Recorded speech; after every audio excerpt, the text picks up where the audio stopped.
It is so weird. My wife Kim and I, of course, we've been together for 47 years. And just love her, and we're like soulmates. And our whole lives have been exactly like this. We don't ever, quote unquote, pursue anything, but it's almost like God works through people to tell us. So there were, if you know anything about The Amazing Race, you know that it is, there are no prototypical amazing racers. It's not like you say, if you're strong, you win. There's nothing like that. And if there was a prototypical racer, it's not Kim and me. Because still to this day, we are the oldest to ever win the Amazing Race. The oldest couple, cool. To ever win the Amazing Race. But we just had 5 people came up to us, different people, and they said, you guys should do the Amazing Race. We're like, yeah, right. It was our favorite show. We said, yeah, right. But right around that time, we had a business partner who had cheated us out of everything. And it was a multi-million-dollar business, and we were in bankruptcy and foreclosure. So we weren't busy. We didn't have anything else to do. So we went on the Amazing Race, and we, all during the race, the producers near the middle of the show, they would say, he had a funny accent. He would say, Chip, Kim, you could win this thing. And we say, oh, thank you, Bertram. And then behind his back, we say, he's so full of crap.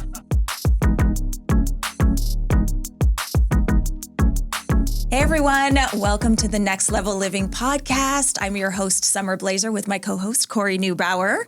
And we have a guest today that you are going to be so excited about, Chip McAllister. Welcome. Excited about me? That would be cool. Listen, this conversation is going to be fire. And you think so? We're gonna learn all things about Chip. Oh, yes, so yes. Corey, tell us about Chip. I know, Chip McAllister. We were putting our profile together for you. When we were putting this together, and I'm like, I don't know how to describe you. You're a pickleball enthusiast. You're an actor, amazing race. You got an amazing wife. You're a mortgage broker. Excuse me. Let's say the word right. Yeah. How do we say it? No, you said realtor. Yes. And the crowd goes wild. He didn't say realtor. He said realtor. He said realtor. Don't say realtor. You sound crazy. So we love you. You've known Summer for many years. I've known you for many years, and this podcast is to celebrate the people that we know. And you were always on the top of the list. So you finally came in, and we're looking forward to getting into who you are. So I think, and going through who you are, how do you describe who you are now? I mean, you've had like 8,000 reinventions. So yeah, like when somebody says, "Hi, what do you do?" What do you say? Because there's so many things. Oh my God! First of all, before I even get into that, I just have to say that, Corey, when you asked me to do this, no hesitation at all. I just wanted to be known that I'm sitting between 2 of my favorite people in the world. My little Summy Sum over here, who I've been knowing for so long. Yes. And then Corey, we have to later, let's not forget about talking about how we have the mentor-protege meeting every month and how powerful that is. For sure. Yeah. So about me, when someone asks me what I do, there's something I have to say, because I love people and I have to eat. So I have to say I'm a real estate broker. I have to let them know that Kim and I love working with amazing clients.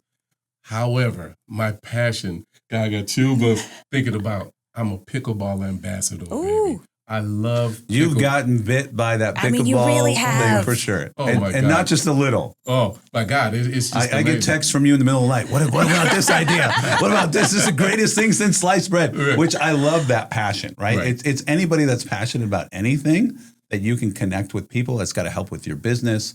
It's a joy to watch. And not saying at your age, but no matter what age you are, that you can be as passionate as you possibly can. So that's the beautiful thing about pickleball. Yeah, you could be my age, which is 67, and I hate working out. Right, but I'm in some of the best shape of my life, and it's because I'm able to go out and play pickleball, have fun. I sweat so profusely that my hat is so wet when I take it off. If I did like that, I would wet you guys completely up. But I'm playing with either my wife and our friends. and we're drinking, and the little shot is called a dink, so we're drinking and dinking, you know what I'm saying? Or either I could be hitting it with the guys and we're trying to kill each other. So you can play with anyone.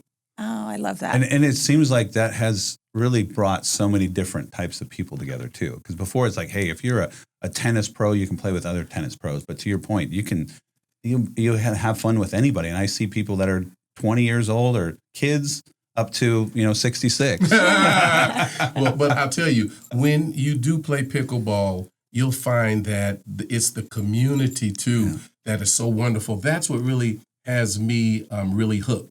Because people always say, Chip, I bet you're so good. I want you to know, I ain't good, okay? I'm really not that great, but I have so much fun. You'll never play with somebody more fun than me, I'll tell you that.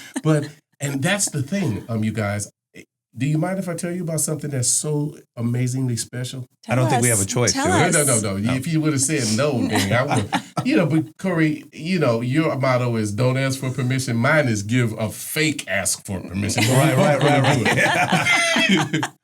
But since in pickleball, everybody, especially the ones who are just beginners, they're always going around wondering, oh my God, I wish I could play, but nobody will play with me. Because when we've been playing for a while, we don't want to play with y'all beginners. I'm going to tell you that right now.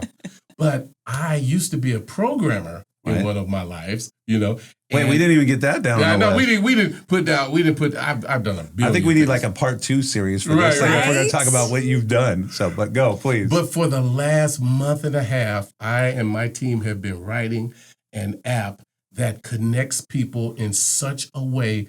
And I'm so excited about it. It's called Pickleball Playmate. Right. And what this does is, like when you're a beginner and you wonder, I don't have anybody to play with, you, free of charge, you just put your name into Pickleball Playmate. Yeah. And then people who are having games, they will not have your telephone number because it looks at privacy, so the women don't have to worry about that. But you will rate yourself as beginner. So then they'll say, I have a game over at Laguna Niguel Regional Park, and I need some beginners. And it goes out. We have 1,000 members already in the database. Wow. So it could go out to 1,000 people. And the first come, first serve, they get that spot. How is this kind of, as I'm hearing this, and we joke around. It sounds like the Tinder of pickleball. Right. It's like a swipe left, a swipe right. But it's Tinder with no touching, baby. I like that. But it's also, maybe that's your tagline now. Right. But it's also great. You know what else is great for? Is like if you, and we hate this in pickleball, me, you, Bill, Corey, we have a foursome. And Bill calls and says, oh my God, I'm on the freeway and it's a jam. So with Pickleball Playmate, you just put, I'm level 4 and I need somebody to come out really quick. And then bam, you just put 2 clicks and then you just get all of the level 4 people that play around that park. Cool. And so it's just talk amazing. About building community. Yeah. Through technology and that's really cool. That's what I want to do. And there's more. We have a match generator where once those names are in there, like let's say you have 12 people, it will automatically distribute the 12 people playing 5 games, put their names up there. So you don't have to say, okay, Corey, you play with so-and-so. So you're connecting and then extending that connection. Yeah, right? You know what I'm saying? That's what I'm doing, Corey. I like it. We talked about that for a while.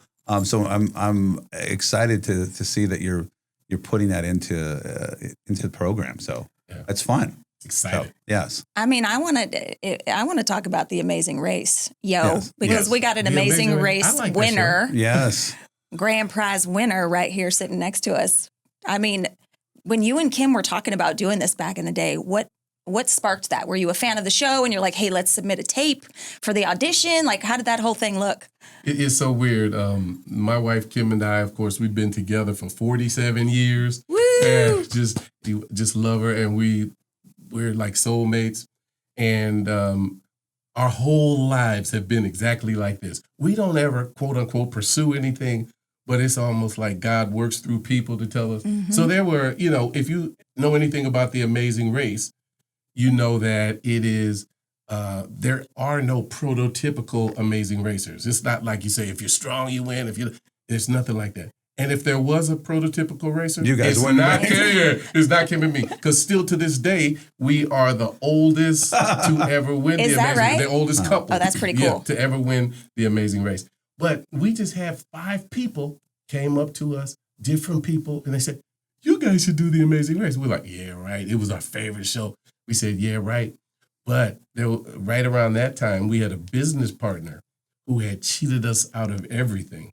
And it was a multi-million-dollar business, and we were in bankruptcy and foreclosure. So we weren't busy. We didn't have anything else to do. So we went on the Amazing Race, and we, all during the race, the producers near the middle of the show, they would say, he had a funny accent. He would say, Chip, Kim, you could win this thing. And we said, oh, thank you, Bertram. And then behind his back, we said, he's so full of crap. There's no way. He just wants us to race harder. But we won, and then we were able to get that $1 million, so we were able to fight our lawsuit, and then we won an $11 million judgment. That's so magnificent. That was amazing. Until he nuked the business and didn't pay us. But anyway, let's run to something new. Well, no, what I like too about the Amazing Race is what you're doing now, where I have young kids, and you've told me about what you guys are doing. Explain a little bit of that. You're going to schools, the kids watch it. Help us understand that. It is the coolest thing. It's mainly third graders, and we do this about 4 times a year at 4 different schools, and we love doing it. It's where they will, during their geography program, they will look at our season of the Amazing Race. Because you guys were all over the world, right? Right. We went to 12 different continents. Yeah. 12 different countries right? in all the continents. But when we win the race, when we're crossing the finish line, and they're looking at it in the auditorium, the kids have no idea. And then they say, Chip, Kim, you're the winners. The kids go crazy. And then we come out on stage. How cool is that? They lose their mind. Guess what? I'm Bruno Mars and Kim is Beyonce. No, oh, they go crazy. And they're going, oh my God. And guess what? Their parents hadn't ever even met. They weren't even born for like 5 years or whatever. Mm-hmm. And so this was way back there, but it still brings all that That's back. So cool. And we just love it, man. And then are you talking to kids about like tenacity? No, and we talk about never giving up and how even though we were the oldest people to ever win and there was no way we should have won, don't stop, don't quit, because the only way you lose is when you quit. Mm-hmm. Right? Mm-hmm. I love it that you're talking to 8-year-olds about that, right? Yeah, it's amazing. But that's you in a nutshell, right? Is not quitting. It's obvious from all the different careers that you've had. But I think that's why we attract or want to attract positive people, and that's something that you have that we all want part of. So I'm glad that we're talking today. Yeah. And because you have that incredible energy and presence about you on the tough days, how do you keep that going? Well, pretty much Kim's and my motto is we fight for our happiness. I mean, we really do. Because I'll tell you, I would not change one day of my life, and I really mean that, and I really had to think about, things, because all of our trials make us stronger. And Kim and I have had this trial, if you will, our whole lives, and it's the financial deal. We make millions and then we make 0. Mm-hmm. And it's been up and down. And the thing is during those down times, as long as I could hold her face and say, baby, things are going to be all right. And then she's like, I know it. I know. What the heck are you telling me about? I know it. We have that hope. And we say, I'm not going to let this financial situation determine my attitude. Yeah. Because that's the one thing we learned a long time ago. We have absolutely no control over that which happens to us.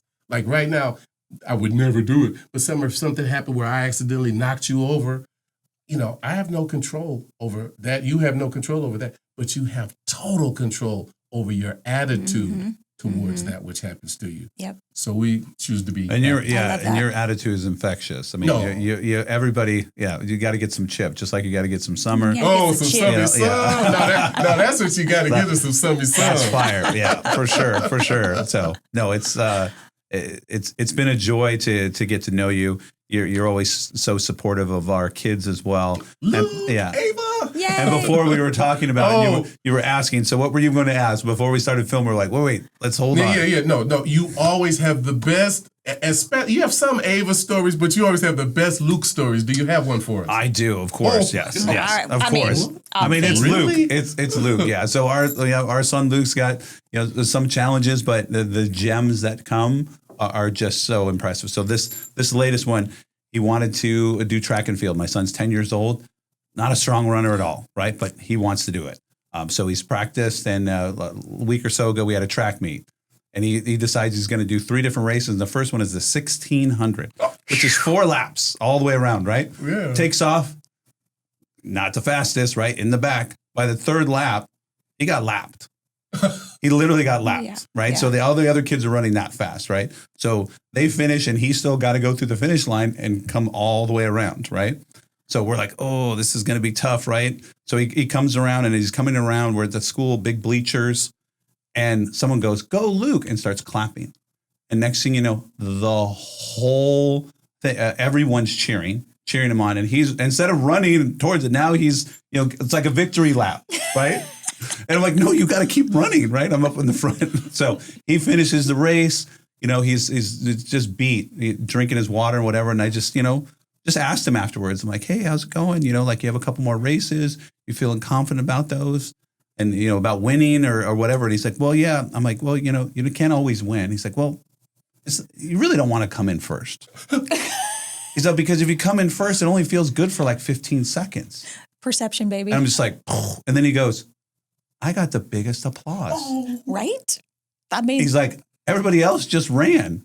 Like, I got the applause. So just that perspective, you just sit back and go, you think you have it figured out? That kid's got it figured out. And if we can have our life or look at our life that way of like, I'm not last, I'm taking the victory lap. I mean, it was really profound. And like his next race wasn't for 2 hours. I'm like, he could have easily said, hey, I don't want to do those other ones. And he came in last on the other 2 as well.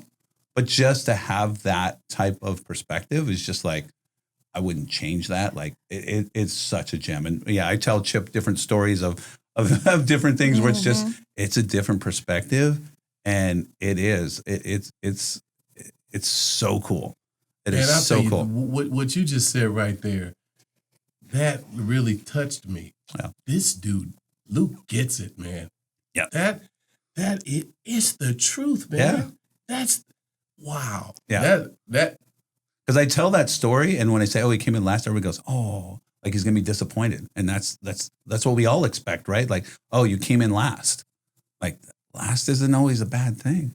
This dude has total control over his attitude. Yeah. It's crazy. I mean, he can't read a room to save his life anywhere else, but but your perspective and perception will shift how you experience your entire life, and that for Luke is amazing. And being with people like yourself, like you, like that positive, it's the same thing too, of like, sometimes it's not just positivity, it is just general perception, right? Of like, you don't have to be first, just looking at things a little bit differently. And we do, you're very appreciative of the ups and downs. And I think we have to lean into those. When something's wrong, like, it's okay. Like, it's gonna, there was, who was it? I think it was Tom Hanks. He said, this too shall pass. And you always use that in the form of, oh, when you're having tough times. He's like, no, when you're on the top of your career and you're doing everything great and you think, hey, this is the new normal. Nope, this too shall pass. That's so true. So really, how do you stay humble through the highs and the lows and really be aware of it? So it's a cool time to be alive and having some perspective. So heck yeah. But anyways, what else we got? Summer, we had some juicy ones. To talk about. I mean, you're an actor as well. Well, you keep on saying I am. I was an actor back I know in the somebody day. that was in a Target commercial like a couple of months ago, so I don't know what was means. I used to make my living doing commercials back in the day, I playing pickleball. Yes. Since I have that, it's called South Orange County. Don't forget. It's called South Orange County Pickleball on Facebook. You got to join it. We have a private group and a public group. Join both. Be sure to tell them that you heard about Chip on the Next Level Living podcast. That's right. Make sure to next tier podcast. But, but when, you know what?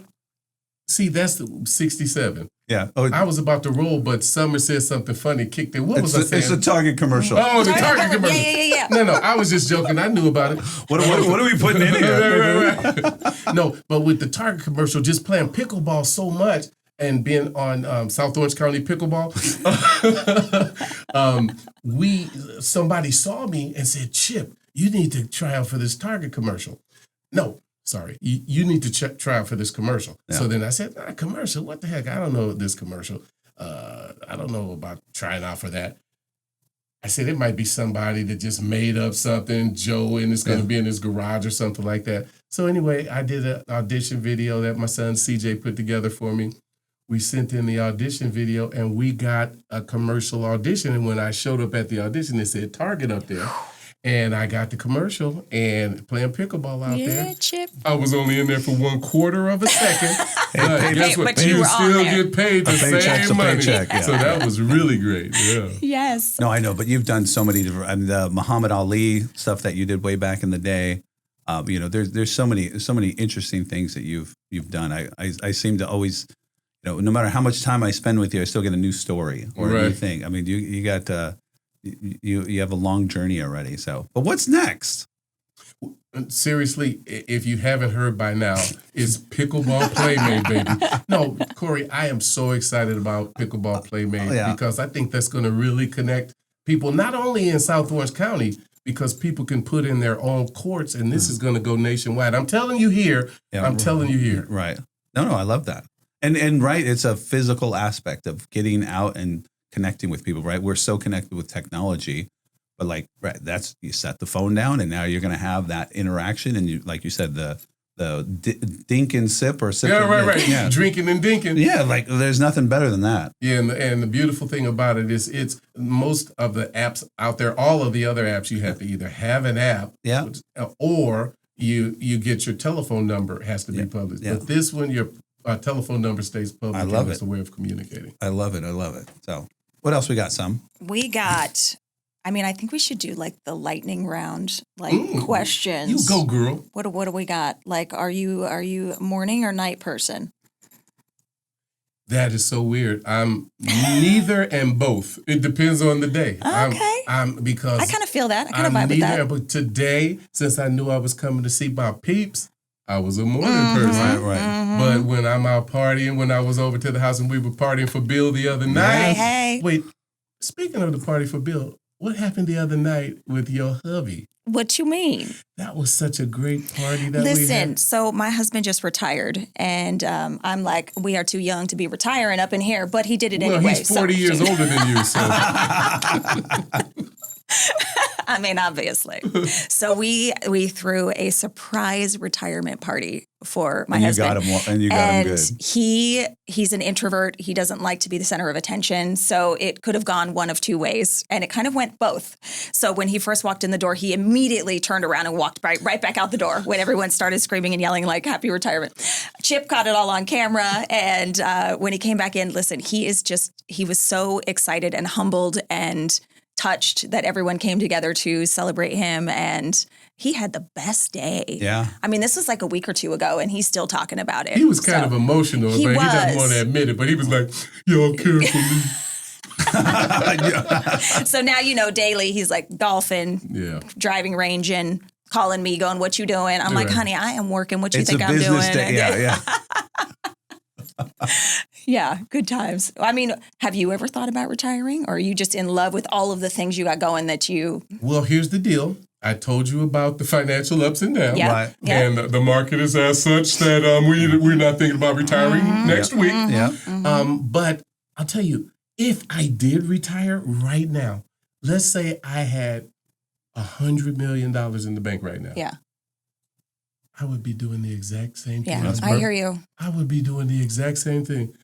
Isn't that lovely? Yeah, life is good. Yeah, because you're making daily decisions based on what you're enjoying, and obviously also making an income, right? And just really just living and enjoying that you would continue to do it even if you retired. I love that. A few more vacations thrown in there, But other than that, I go to the places to eat I want to go, Life is good. Life is good. Yeah. So speaking of real estate, and insurance and all that fun stuff. I mean, we talk quite regularly with a lot of your clients that are having challenges. But what do you see? What are you seeing in the market?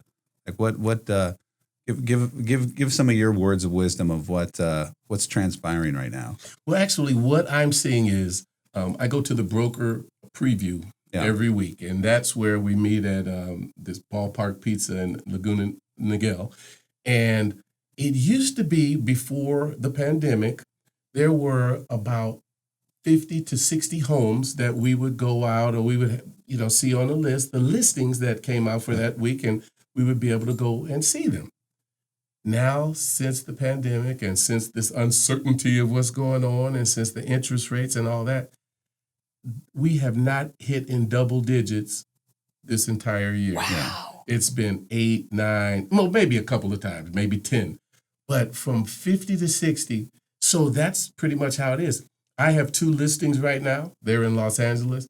And it's like there's interest, but nobody's out there saying, hey, Tina, let's go look at houses. It's like you're either moving because you have to, because people who own homes right now, their interest rates are at about 2 or 3, and nobody wants to trade that in and go and get a 6.5% to 7% interest rate.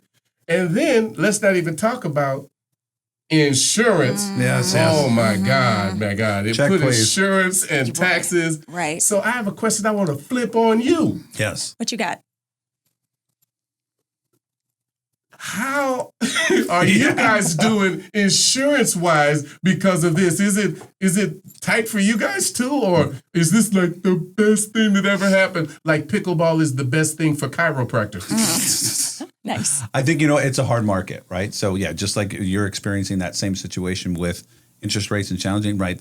From that real estate perspective, right? 75, 80% of the transactions are locked up because people do have that low interest, right? So yeah, the pool of available properties for sale is small. But on the insurance side, it's more challenging. It's more regulation. Costs have gone up. Everything is skyrocketed.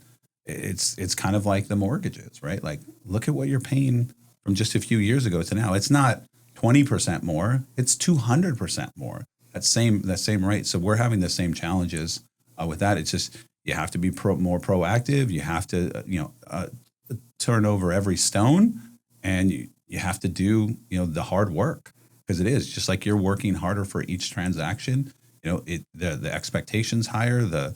Everything is just that much more scrutinized. So it's challenging, but there's still a lot of good people out there, and there's a lot of help you can still offer. So because I would be thinking that some clients of yours probably think that, oh my God, Corey, Summer, they're raking us over the coals. They're making all this money. Right. But I want you to let them know, is that the truth, or is it the... No, it's just like with you that you're a broker, right? We're representing a number of different carriers. And yes, there's a small commission that's in there, but it's not that we're having this huge windfall.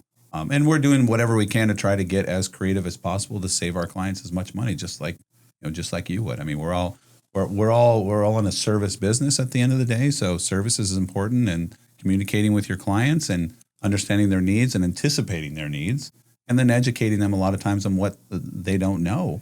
Just like with you, right? You have real estate transaction. What people might buy 1-2 houses in their entire life. Right. It's not something that you're used to doing. Same thing with insurance, especially with us in the HOA. You have a new board member that doesn't understand this, right? So a lot of it is education, right? And walking. As Summer said, we walk hand in hand with them. You need to be their shepherd or their guide. So that's what keeps us. When you say of like, hey, what would I be doing if I had $100 million? It's like, it's the same thing. If you can help people, right, whatever medium you're in, that's the joy. That's what comes. And I feel like you're all of us are you're born with that gene or not. Yeah. Whether you're like, you have a heart of service, right, to help other people, you see them struggling, you want to help them with things. And like you said, Corey, with education, especially in this market, it is huge because it's so confusing and it's so overwhelming, especially in the HOA insurance market, that when we're educating boards and homeowners, it's tremendous to see how it clicks in their head, like, oh shit, we're all in the same boat together. Yeah, we just right? went to a board meeting last night, and it was a really engaged board. and they want to make a difference, right? They're like, hey, what else can we do? That was really cool. So I think it is. And it's like, don't be afraid of it. Once you educate yourself or make yourself aware of it, it's a lot easier to attack things than, let stuff happen to you. Because I think a lot of people feel like, oh, well, I didn't do anything wrong. Why is this happening to me? But it's happening to everybody. Right. So if it's going to happen to everybody, get ahead of it. Right. So, yeah. And just like there's a smaller pool of homes available right. for sale. There's a smaller pool of carriers, that want to take on these huge risks, $50 million, $100 million HOA risks. Yeah. They're, the carriers are kind of pulling back because. Well, LA fires too, right? That's a huge loss. Yeah. That really didn't model for that, right? Like 75 square miles of destruction. It's catastrophic. So yeah. Well, that was a bright conversation. I'm like, wow. Yeah, right. Let's find something else. I'm a Chip. Should we get up and dance? Yeah, I mean, right. to kind of change, exactly. shift the energy they to that. are both dancers for sure. But speaking of right, so we got to touch a little bit on Kim, because she's your better half, just like a lot of times we say with that. So help us understand Kim, because Kim is a unique unicorn that we love so much. Yes. And I think she really makes you who you are. It's just like any good man. And you right? always call her your queen, which Oh, I yes, love yes. that. Oh, yeah, no. Kim she's just amazing. Like I said, we've been together for 47 years. And this is the one thing I can say, and I'm not joking. I've never been bored at all with her. Oh, I bet. Never bored. And I think the reason we click so well is because we both hate arguing. Right. So that's huge. And here's how Kim and I argue. We're talking. I said, okay, babe, look, wait. Listen, did you hear what I said? Okay. What did I say? She says, I said, I'm done. You're right. As long as you heard me, that's cool. I want to get out of it so quick. It's like, we feel like it's like schmarminess. Like get it off. We want to get out. So we just hate it. It's not that, we try to, or we use these tactics. And the other thing we learned early on in marriage is this question: what do you get from being right? Yeah. Just like Luke, what do you get from winning? It's 5 seconds. Besides an ego hit for a second. But he has a memory for life. Yeah. You know what I'm saying? So what do I get from being right? I get to sleep on the couch. Right. What do I get from being right? Who gives a damn? I don't care. And a lot of people are arguing and mad at each other because of the Lakers. Yeah. The Lakers what? No, they didn't. Yes, they did. And then they start saying, you don't know. It's the silliest thing. Who gives a doggone who won? Yeah. It's like, do you want peace in your home or not? Or to be right. I mean, but it's that simple. Yeah. Like, it's not super complex. Yeah. It's like, if it's for me, it's important to my wife, I'm like, it's not that important to me. Go. Let's do it that way, or whatever it might be. And 9 times out of 10, I probably am wrong. Yeah. So it's an ego check for yourself. Right? And delegate. I'm the best delegator in the world. Babe, look, babe. Okay, you handle it. Yeah. I trust you. I don't even want it. Let me not get that on me. Yeah. You handle it. All right. And it's that's it. Lazy or It's good. It could be lazy or delegating. That's a good tactic. Wait, can we? You said lazy and it triggered something in my mind. Okay. Oh yes. Somebody was called lazy as Kim. Oh, I'm sorry, Kim. We know we love you, but we got to bring this up. You see, that's your girl Summer. She knows I love her. Right. She knows. Wait, and plus your husband Bill. Yeah. He loves them. Kim. On our season of The Amazing Race, it was where there are 12 different tasks that we have to do on each leg of the race, or in each country. And back in the day, it was, whoever we decide between teams who's going to do the task. And, I did the first task, the second task, the third task. And then we get up to about the fourth task and the fifth task, and I'm tired as heck, in another country. And Kim decided you were going to do that task too? No, Kim would say, okay, baby, what does the clue say? She said, I don't care what it says, you're going to do it. And she had said that on the boards, those TAR, The Amazing Race, TAR, the TAR boards tore her up. So the next year, they changed it to where each partner had to do 6 apiece. Oh, right. And they call it the LAK rule. And LAK stands for lazy ass Kim. And baby, now Summer brought it up, Baby, and Bill loves it. you made them change the rules. Yes. You go, girl. Trendsetter, right? Trendsetter. Oh man, she's gonna kill you. Nah, she loves it. Don't worry, our 3.5 viewers. Right. We're working on it. We're working on it. Yeah. So, well, what else we got? Let's see. So let's talk. Actually, I apologize. Give it to me. Let's talk about the mentor-mentee.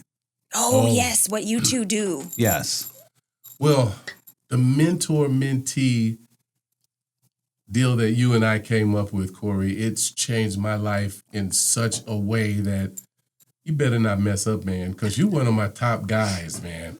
And okay, but explain what this is and how it came to be. Before you get started, a lot of men, they have friends. They have people that they do things with, right? But to really communicate and be open and honest with each other is challenging, right? Mm-hmm. Right? We're strong. We're supposed to be the provider, right? We don't want to show weakness and stuff. Mm-hmm. I think that's where maybe kind of the nucleus of this, to break those barriers down. But and the thing I love about you is that it was not a mentor-mentee for a long time. It seemed like it was a he was helping me a lot because I was going through another one of those financial deals. And the thing that's so powerful about when we get together is we have a lunch, and it's about an hour lunch, regular hour lunch. But we don't do the, hey, how you doing? Hey, fine. We really lay it on the table, what is going on in our lives. And it's mainly about business, but it gets personal too. And I'll tell you, it's changed my life because Corey does not play. He's like... It's such a good thing. Right. And guess what? We use our... Dang, I don't know if I should tell him this, but Corey and I, his wife, Tina... Why am I saying this? And then my wife, Kim... Corey and I both, we have another woman. Corey, and her name is ChatGPT. Is her name Chatty? ChatGPT. ChatGPT. And Corey and I find ways to use that. And that thing it helps you out so immensely because it branches you off into not only that, but other AI is amazing. Mm-hmm. But, well, no, that's part of what we're talking about here is that of how you leverage those tools to be a better form of yourself. But no, bro. If you don't, if you're missing this boat, with AI and ChatGPT, and you're like saying, you treat it like I don't know computers. You need to get in now because this is some amazing stuff. And if you're not doing it, remember the chipper told you. Yeah. You need to be doing it. But anyway, back to... We're going to start your podcast, right? What do we call it? Right, Chips Clips. Yeah, right. Yeah. Well, I think it's one of those things where people either Heisman technology, right? Or they embrace it and they're like, I'm going to learn this because I know that's the wave of the future and it's really ultimately going to help you. But then, right? Summer, if you really think about it, computers, true enough, that is technology where you have to know how to, to erase and da-da-da. But this isn't even quote unquote technology. This is where you ask the thing some questions and it gives you some answers. It's your assistant. Who can say I'm not technical enough to ask a damn question? Right.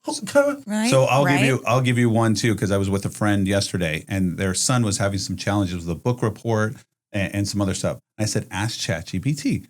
I'm the parent of a 4th grader. I'm having these challenges. I have 30 minutes a night to go over with them to get them focused in this.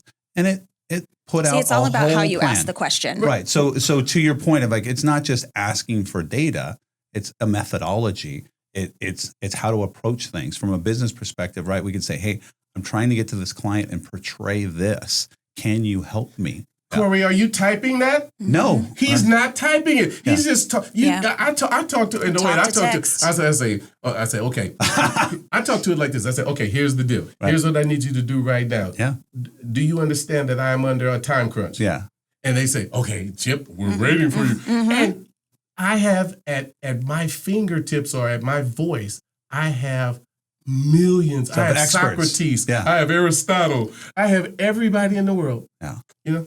Yeah. Now, Well, did you accept this, like technology, ChatGPT, AI, immediately? Oh, I'm that dude. Even back when you're too young to hear. You've never heard of VHS machines. Yes. I would be that guy VHS. that Taking it apart. I was a box boy at a grocery store. I'd save up money. I got the first pop-up machine before I get the first iPhone as soon as it comes. I'm a techie dude, but still, AI is not technical. You just ask it questions now. Yeah. So let's go back to the mentor-mentee thing. Right. You're going off on a tangent, which I No, love. I'm tangential, baby. Did you hear that word? Mark that down. I say I'm tangential. But anyway, no, Corey, no, the mentor-mentee thing, we think is so powerful. You even talked about bringing in other guys because the thing is you sharpen me. And I remember the one time I did help you, and I'll never forget it. You had a problem or an issue, and I gave you some advice on don't handle it as a businessman, handle it from your heart. And you went, whoa. And you came back and you told me, Chip, that was a thing. Because see, that's how I deal. I'm people first. That's the one thing I can say. If you were to ask me, I know it was the next one on your list, what's the thing that I love about myself the most? It is that I know I'm I know I'm a lovable person. And it used to be where I would be ashamed to say that. But guess why I can say that? Because I genuinely love people. Mm-hmm. And people can see that. Mm-hmm. No, a million percent. That's your magic. And I wish more people had that. No. Yeah. But no, the mentor-mentee, we started it as something of just to help each other out. But yeah, we can be raw, we can be direct. And you can be direct, Corey? Yeah. And we bring you lazy bastard. Yeah, we bring the real things to you. And it's kind of like that person that looks at you and just goes, you're not doing that, right? It's like there is a quote, it's like the magic you're looking for is the things that you're not addressing. Mm. So, right, like what do we bring stuff that I'm not addressing? And you can say, this is it. You gave me some great advice on a particular situation that was really private, but it worked out extremely well. And to have that, we all have a different perspective, right? You walked a different life than I have. And the more people that you can get that are in your corner, we call it our bullpen. Mm-hmm. It's great. And it gets fun. And I appreciate you tremendously. Yeah. Oh, man. Don't be getting all mushy and stuff. No, but we could create something with this because I think that's really important. I mean, for men in particular, but also mindset. women. Yeah. I mean, about mindset, about seeing someone else's perspective. And I think having that mentor or that person is tremendous. Okay, that's the next business we're going to work on. There you go. Is creating something that other people can partake in, right? So when, like you said, men especially getting vulnerable, talking about things that they might need help with, whether in business, personal, whatever. I think we should do something. I think that's the other. I love that you guys have that. The other half of your app. Right. Yeah. Right. Well, I think we're coming up on our time. It went really, really, really fast. But we appreciate you. Keep doing what you're doing. We're gonna, this will be the start of your pickleball empire. Yes. Pickleball playmate. Pickleball playmate. Well, look at the camera and tell them that. How do they get to that? Well, there's this website called pickleballplaymate.com. Yes. And if you want to sign up really quickly, my name is Chip. And if you can even go to chippb.com, and that's where you can register your name. If you want to be connected to playing pickleball as much as you'd like and as quickly as you'd like, that's what you do. Yes. And how do they find you, like on IG? On IG, you're a real estate broker as well. On IG, I'm Pickleball Ambassador Chip. And 17 other names, right? Put in Chip Amazing Race. Amazing Race. And you'll find him. All kind of Chip. Thank you for being here. We really love you. And I feel like this is part one of many with the Chip McAllister. Yes. Thank you, guys. Thanks for being here, guys. We will see you on the next episode of Next Level Living. Bye.